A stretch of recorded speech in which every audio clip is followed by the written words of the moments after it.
Hello friends, myself Advocate Deepika. So today we will discuss about coercion under Indian Contract Act 1872. So coercion is explained under section 15 of Indian Contract Act. So it is threat or force used by one party against another for compelling him to enter into an agreement. Coercion means committing or threatening to commit any act forbidden by Indian Penal Code against another person, or unlawful detaining or threatening to detain the property of another person with a view to obtain consent of another person.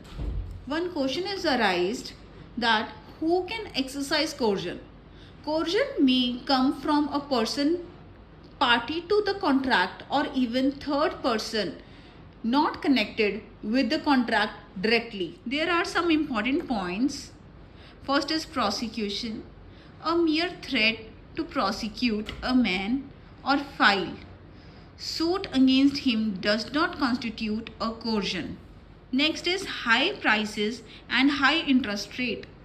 Charging high interest rate and high price etc. is not a coercion, as the same as not prohibited under the Indian Penal Code. And the last is a threat to commit suicide.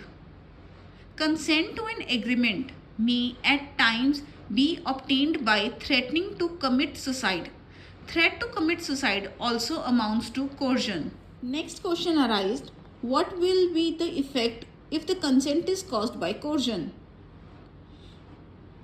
Agreement is voidable at the option of aggrieved party. Aggrieved party has the option to cancel the contract. And last is, if the aggrieved party decides to cancel the contract, he must return all the benefits received by such person. There are three elements of coercion: actions, aim, and burden of proof.